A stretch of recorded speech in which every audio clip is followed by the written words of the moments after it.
just kind of detain them until they figure out what to do with them? Were you okay with that when Obama did that? I'm not okay with anybody doing that. How about when Obama did it? Were you okay with? Did y'all protest that as well? We did. Oh, okay. Yeah. So you were not okay with that? No. Amazing.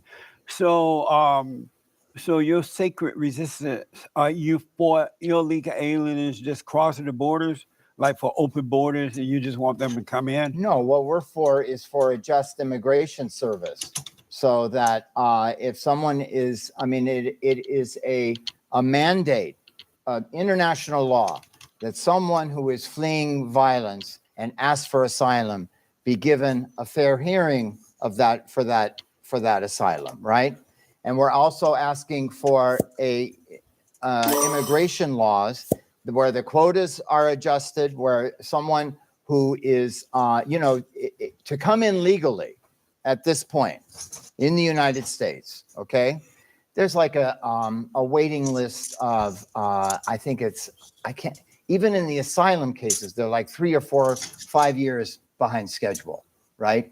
So to come in legally in the United States, the only thing that gets you in really is if you have a ton of money, right? Then you can get in, right? But our immigration system is broken at this point. But these people coming illegally, are you for them breaking the law to come into the, as a priest and a father, are you for them breaking the law to come into the country? If someone is fleeing violence, but they're not fleeing violence. How do you know? There's no proof that they're fleeing violence from Obama administration or the Great White Hope administration. Of whom you're referring. Do you have somebody? They're just running away. They claim to be running away from gang members and things like that. You don't think that's what you think they're lying? But they shouldn't be allowed to just come into our country. They should clean up their neighborhood, right? Because they're bringing that a 10, 11-year-old boy is supposed to clean up his neighborhood? The parents are supposed to do it. Is that what happened? And their government. The government and the parents. Right.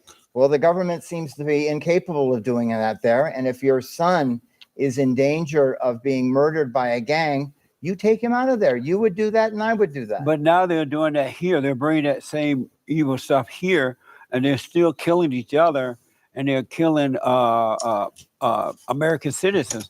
What are they supposed to do now? Run to another country? What do you mean they're killing American citizens? These are violent gangs. Evidence yes, it is. Have you seen in New York and South Central LA? For 30 years, there were no gangs killing Americans. What's the name of those street gangs? MS-13 and other is rampant in New York and other places. Are you in denial about that? I'm not in denial. Absolutely, but you're not no, it is not rampant. It is the rampant. Violence that MS-13. Are you seriously saying it's not rampant? Hang on. Let me finish. Go ahead. The violence of MS-13 is actually perpetrated on its own members, right? No. You're talking about what goes on in Brentwood on Long Island, which I live very close to for many years, right? Right. Right. I'm not negating that violence exists. What I am saying is that it has been wildly blown out of proportion. But it hasn't. It absolutely has, my brother. No police officers and others who are working with those. It absolutely has been blown. I've seen it wildly. I've seen it. It has not been. It's not blown out of proportion. It's not really told how bad it really is. Give me some numbers. I don't have numbers right here, but they're killing. And so you're okay with them leaving their country, killing one another, but to come here and do it? That's a really dumb question. Are you okay with that? Give me a dumb answer to it. No, I'm not even going to dignify it with an answer. But you said that they are doing that to themselves over there. But no, that isn't actually what I said. Well, they're running away from it, right? Yes. But they're coming here doing it to themselves. You're talking about 8, 9, 10, 11-year-old kids coming here. Those are not, well, there are some kids coming here, but they're becoming killers as well.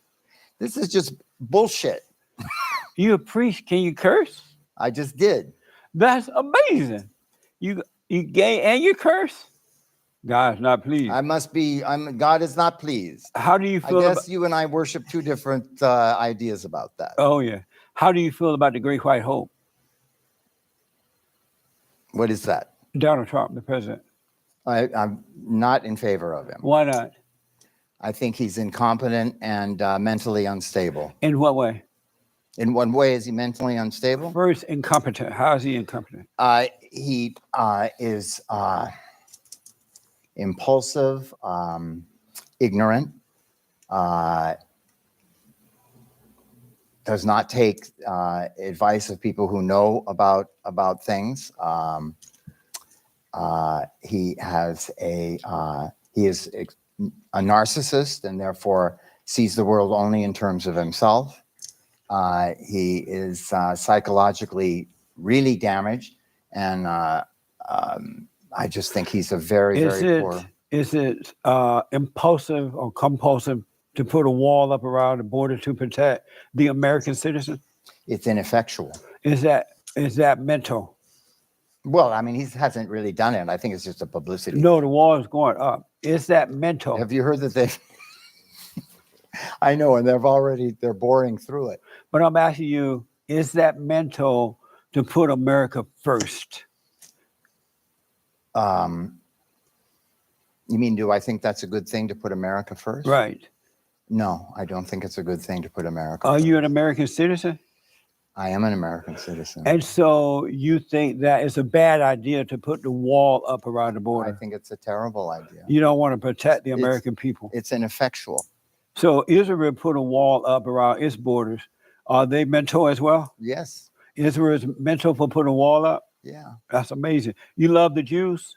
I do. You love white people? Well, I try to love people generally. How about white people? I don't understand the meaning of that question. You understood when I asked about the Jews. You said right away, yeah, I love the Jews. No, I didn't say that. What'd you say? I said I like them. Do I love the Jews? Do I love white people? I think what I said is actually I try to love all people. Do you love the white people? Do I love the white people? Would you have anybody particular in mind? All white people. No, I don't love all white people. And why not? Well, it would depend on the person. Why don't you love all white people? You mean, do I have a kind of blanket feeling of, well, okay, let me put it this way. I guess I love white people the same way I love all people. But why don't you love all people? I just told you I loved all people. No, you said you didn't. All right. How is it possible that you could represent God and not love all people? My brother, I'll see you later.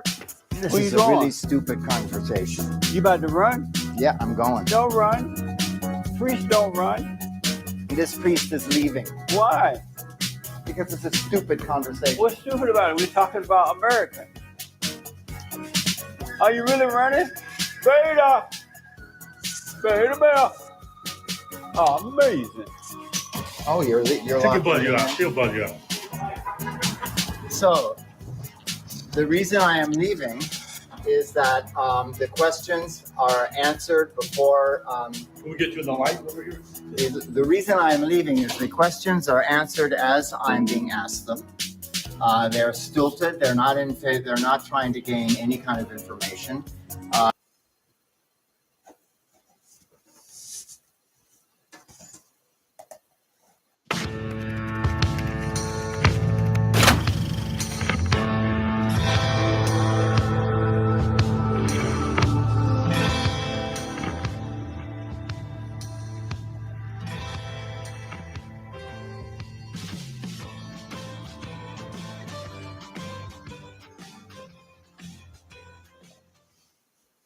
Listen, hold on. You speaking from a stadium way up there in the stands trying to dictate to the players down on the field. You spinning the bullshit narrative, Mr. Peterson.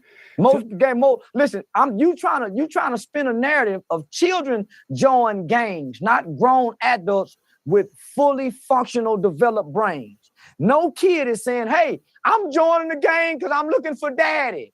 It's the attributes that the gang have available for the kid that replaces what the father didn't get don't provide in the home. So don't spin that narrative, homie. When times get tough, you need to get proud. No need to look backward, put your feet on the ground. Stand up, stand up. Welcome Welcome to the Father State. I am Jesse Lee Peterson. The Father State is on Patreon. Click the Patreon link to support our work. And thank you, folks. I have with me today Charleston White. He is the founder and CEO of HYPE, which stands for Helping Young People Excel. Charleston, thanks so much for coming on, man. I appreciate it. Yes, sir. It's a pleasure to be here. Thank you, man.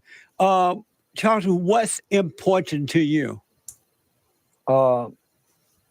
The future, which ultimately to me is our children. I believe our children are 100% of our future.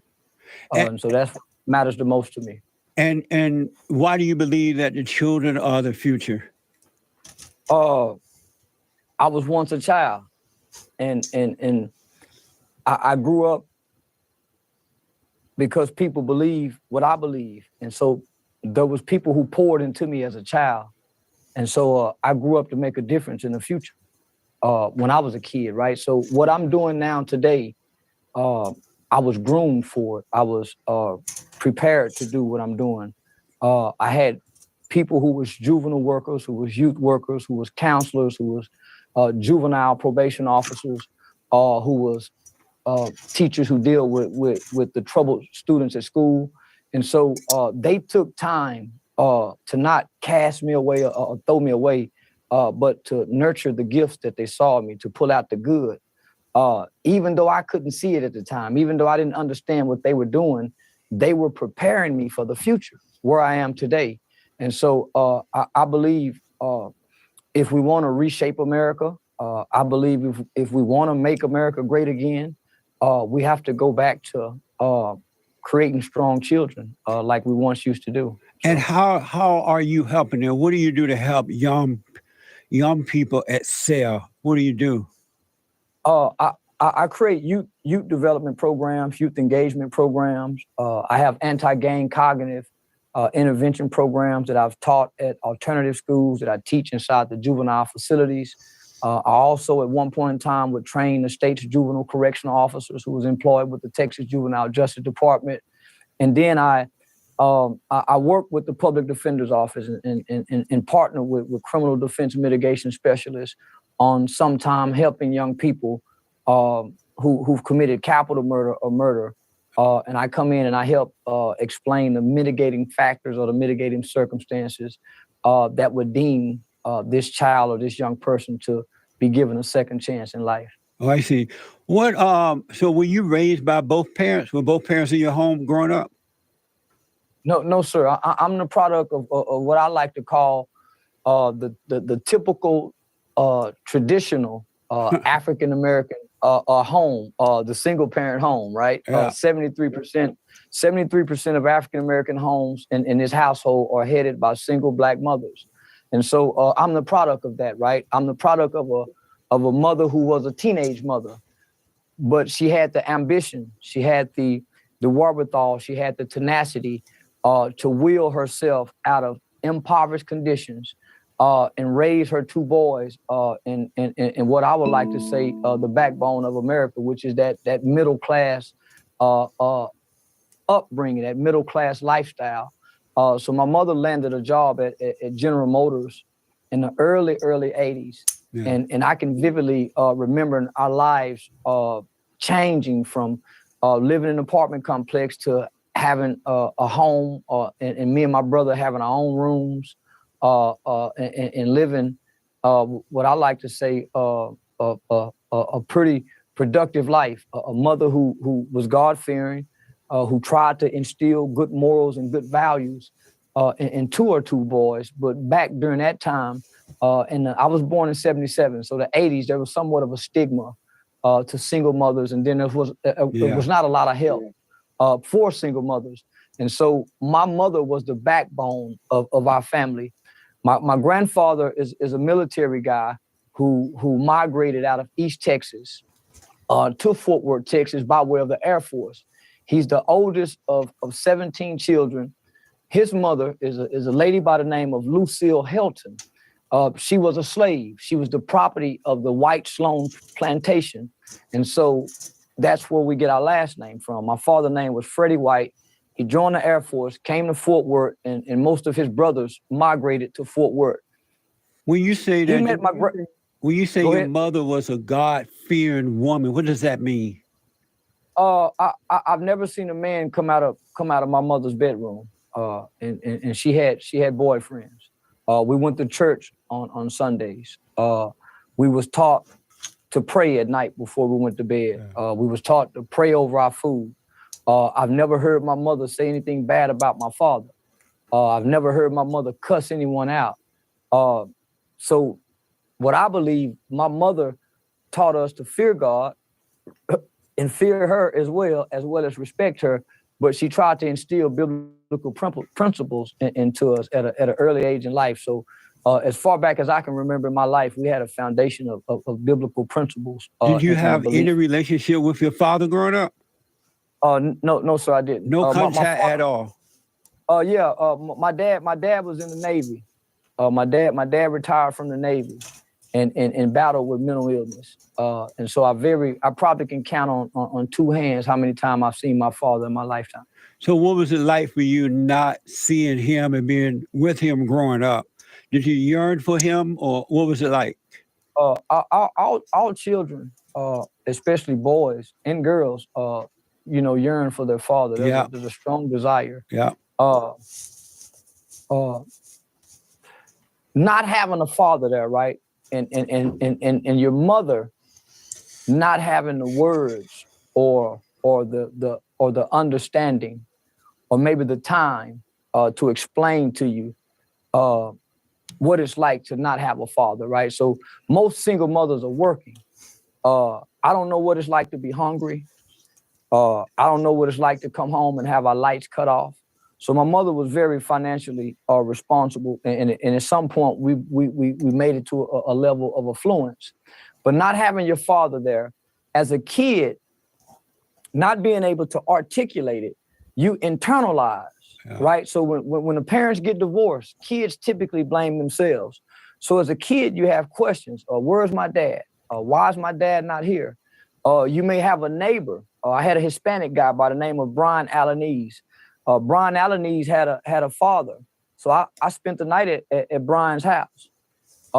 Spending the night at Brian's house gave me a dad at times, right? Yeah. So you get to see what a family structure looked like. Then when you go home, you have questions. You have internal thoughts. So as a kid growing up, mom working. So when I'm getting out of school, mom's going to work. You feel unloved, right? You feel rejected. Then that turns into hurt. So there's a pain that just simply revolves around the fact of a father being absent, that this kid is feeling, right? He can't articulate it, right? No one's sitting him down and he's not going through counseling. So that's where the behavior begins to transpire, right? So you're feeling unloved, you're feeling abandoned, you're feeling rejected. That hurt begins to turn into anger, but the anger is just a smokescreen, right? You really want, so as a young man, I got all these emotions inside of me. And so when I get to school, I got the PE coach, I got the math teacher, or I got the school police officer. When he confronts me, hey, young man, you need to pull your pants up. Well, all these emotions causes me to resent him. Yeah. So I got this displaced anger, right? He's done nothing to me, but he's a man. He's a male authority figure, and I want him to come home with me. Yeah. I wish he can come home with me. So I resent you telling me what to do, trying to correct me, and you can't come home with me.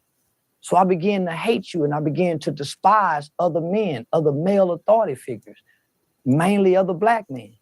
So when Right, so you were asked your mother, where is my father, what would she say? I never thought to ask. You never asked at all?